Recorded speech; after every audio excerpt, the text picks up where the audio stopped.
ये मकर का जो उत्सव है कोई साधारण नहीं। हिंदू धर्म में मकर संक्रांति को यूं ही नहीं मना ली कि तुम गंगा नहाया जाके।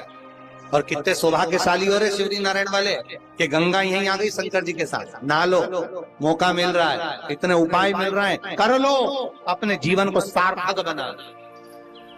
पूरे वर्ष में एक दिन ऐसा आता है, मकर राशि में सूर्य प्रवेश करता है तो उसे मकर संक्रांति कहते हैं। हमारा ध्यान दीजिएगा, पूरे वर्ष में एक दिन मकर संक्रांति।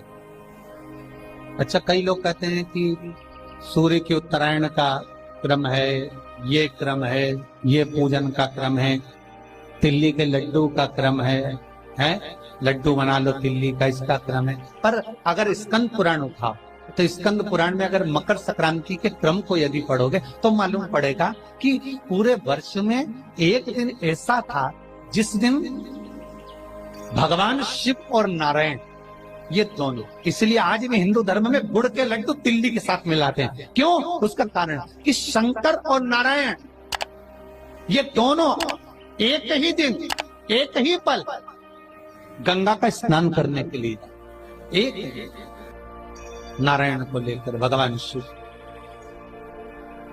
देखिए कितना हमारे हिंदू धर्म में एक एक तिथि का, एक एक बार का एक एक महत्व है, उसको समझ। माता लक्ष्मी भगवान नारायण और भगवान शिव को स्नान के लिए गुप्त रूप से झांक दिए तो भगवान विष्णु ने तिरछी दृष्टि में माता लक्ष्मी को देखा।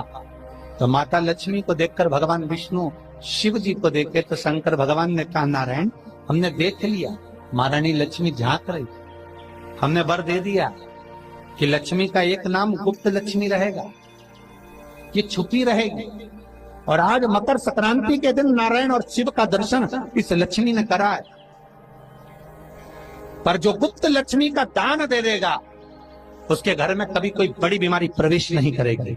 कैंसर जैसा रोग, किडनी और लीवर का रोग नहीं हो सकता। आज भी नियम है कि मकर संक्रांति के दिन एक लड्डू बनाया जाता है गुड़ और तिल्ली का, उसमें 1 का सिक्का, 2 का सिक्का या कोई लक्ष्मी उसमें फंसा दी जाती है और लड्डू को पैक कर कर किसी मंदिर में दान दे दिया जाता है। उसको कहते हैं गुप्त लक्ष्मी, जिससे घर में कोई बड़ी बीमारी प्रवेश नहीं, वो केवल मकर संक्रांति को ही हो।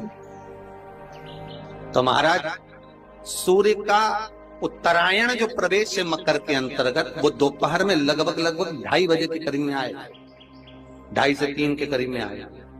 आपको ऐसा लगे या किसी की तबीयत थोड़े दिन अच्छी हो रही है, फिर गिर रहा है, फिर अच्छी हो रही है, फिर बेकार हो रही है, फिर अच्छी हो रही है, फिर बेकार हो रही है, दवाई खा रहे हो नहीं लग रही, तो आप जब मकर राशि में सूर्य प्रवेश करे, कल मकर संक्रांति के दिन उत्तरायण जब सूर्य के भाव प्रवेश करे महाराज, दोपहर में 2:30 पौने 3 बजे के करीब में प्रवेश कर जाएगा, इतनी बजे। तो प्रयास करना, थोड़ी सी काली तिल्ली लेना महाराज जी, उसमें एक बमूल का कांटा लेना, काली तिल, बमूल का कांटा और किसी भी वृक्ष की 5 पत्तियां लेना महाराज। उसको लेकर औषधि ना लग रही हो, जिसका स्वास्थ्य गड़बड़ हो रहा महाराज, उसका स्पर्श कराकर या 21 बार उस पर से उतार कर, और उतारना क्या नाम लेकर है? अवधूतेश्वर महादेव।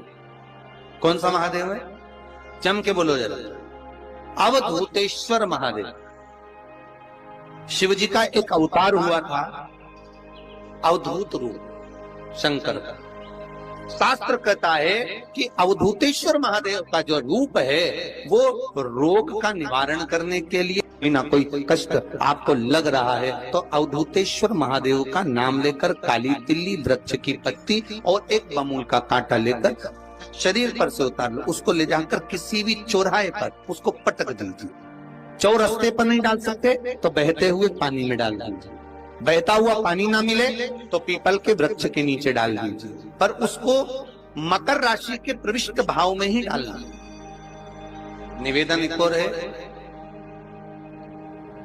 जिनके शरीर धूजता अर्थात हाथ पैर में कंपन उत्पन्न होता हो या हाथ पैर में कहीं कंपन का भाव लगता हो, ऐसा महसूस होता हो कि हाथ पैर धूजते हो, तो कल सूर्य को जब अर्घ दें तो उसमें काली मिर्ची पीस कर डालकर फिर सूर्य को अर्घ मारना। अर्घ देने के बाद में जो जल आप जमीन पर छोड़ेंगे उसका भाग थोड़ा सा अपने शरीर पर लगा लेंगे, जहां जहां पर कंपन उत्पन्न होता है। या कोई डॉक्टर आपको बोल रहा है कि बाईपास करवाना पड़ेगा या कोई नस चोक हो गई हो, तो उस स्थान पर भी आप उस जगह पर भी उस जल को अवश्य लगाएं, काली मिर्ची का पिसा। कितनी प्रतीक्षा करते करते करते करते करते करते भीष्म पितामह उत्तरायण का इंतजार करते रहे, कितनी प्रतीक्षा करते रहे।